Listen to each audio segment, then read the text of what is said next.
Hello and welcome to Restoring Hope. This video is to explain the roles of the team members who support our clients.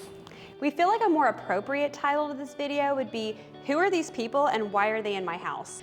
Understanding the role of each team member is so important because these people are all involved in supporting and making decisions for our clients.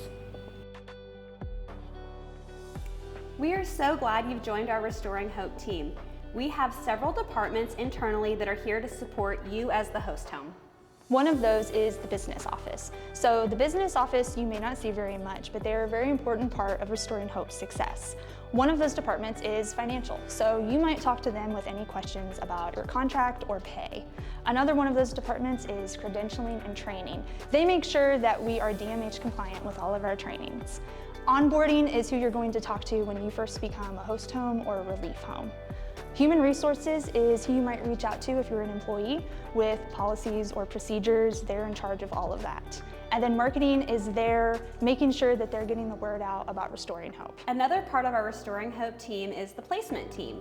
So the placement team are the ones that will send you plans on consumers that might be a good fit in your home.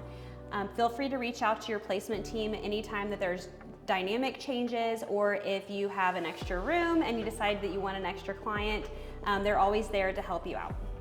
Another part of the team that you probably see a lot of on a monthly basis is the community RN. All of our clients are allotted RN units. So our community RN will visit the clients monthly to ensure that their medications are taken care of, as well as they're getting to all of their appointments and any other medical questions. The member of the Restoring Hope team that you're going to have the most contact with is going to be your program manager. So your program manager is going to come into your home at least once a month, probably various phone calls throughout the month, and they're kind of your lifeline with your client. They're the ones who are going to help you with questions that you have concerning appointments, behaviors, and then they reach out to the senior program manager if it's things that they don't necessarily know the answer to or if they need more support. All of our regions have an assigned senior program manager that is there to help when needed. And speaking of program managers, one important policy is the chain of command.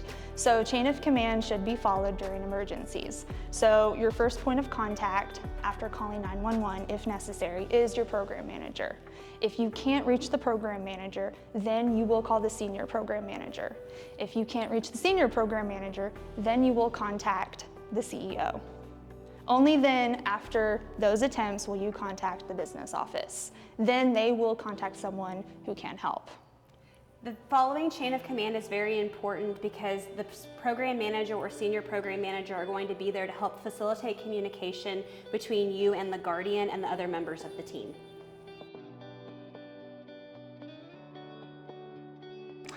Another very prominent role that you'll see in the home is the guardian of the client. The client himself can be competent and not need a guardian. They could have a limited guardianship where they might be able to drive and vote, but would need guidance in other areas. The public administrator of your county can be guardian to the client. The also option would be the bio family is usually the first option of community members to be guardian for the individual. You can also just see somebody in their life take the role as well. But the guardian is going to, even though it plays to part of the team, is going to be the final decision maker in the client's life. Scott and I are actually going to be talking to you a little bit about the Children's Division side of things as Restoring Hope contracts with both the Department of Health and Children's Division. When it comes to Children's Division and supporting kiddos in your home, there's a couple of different things that, additional things you're going to have to do. One of those is going to be an FST, or a Family Support Team meeting. Typically those happen about once every 90 days. During those times, they're going to ask you a lot of questions about what are you doing to support this individual, what do they do for fun, making sure that everything's going well. Another thing is going to be court. It can be a little stressful. But when it comes to court, they're going to be talking about guardianship and some permanency stuff. Some of our individuals are looking to go home to a natural family. Others are looking towards adoption. Who you'll mainly be dealing with is a Children's Division worker. They are the guardian for the kiddo when we work with them. In essence, the program manager, we facilitate communication between the Children's Division worker and us. What we really refer to them for as we're dealing with any kind of medication change, we have to talk to them about that. Any type of visits to go on between biological parents, if they're trying to reunify still, that's what they do also. Also, they structure up things in terms of the rules of working with the biological parents, where the children can go, or anything of that nature. Last, they really facilitate a lot of meetings between the schools that have to do with the child too. Another acronym that you may or may not hear is going to be the RCST. That stands for the Residential Care Screening Team.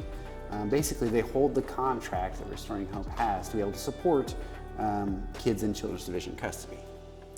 Next, you have the juvenile officer. When the kiddo is brought into care for Children's Division, the juvenile officer is assigned to oversee the case, and they're really guiding this through the courts, and they dictate what happens generally in terms of if you're dealing with a permanency or we're still working for the kiddo to be reunified with the parent. Another individual that you may have some contact with, especially if you're attending those court hearings, is going to be the GAL, or guardian ad litem.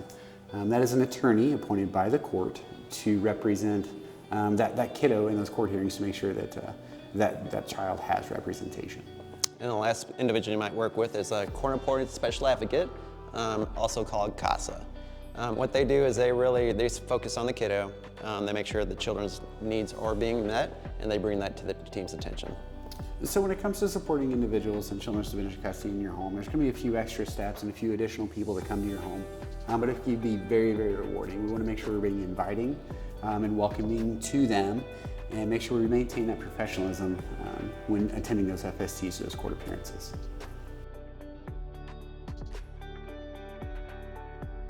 Restoring Hope contracts with both the Department of Mental Health and Children's Division. Today, Derek and I are going to talk a little bit about the Department of Mental Health. DMH is actually broken into two sections. You have the mental health section, and you have the DD section, which stands for developmental disabilities.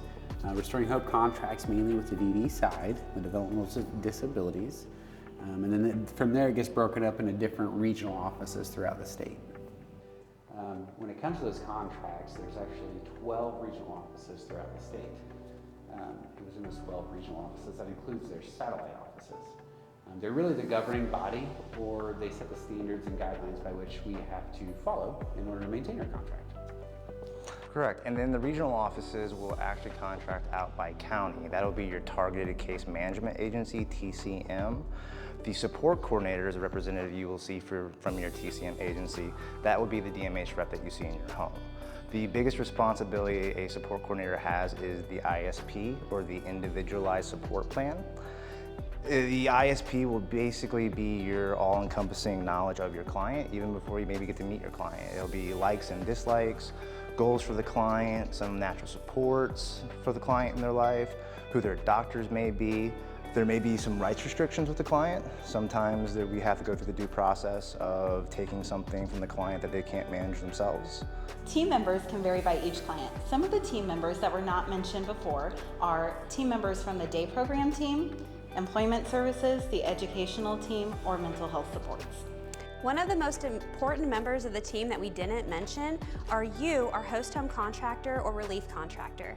You provide direct hands-on care, allowing our clients to live a purposeful life in the community. Thank you for your professionalism as you navigate your role as the caregiver on your client's team. Any questions regarding the role of the team member can be directed to your program manager.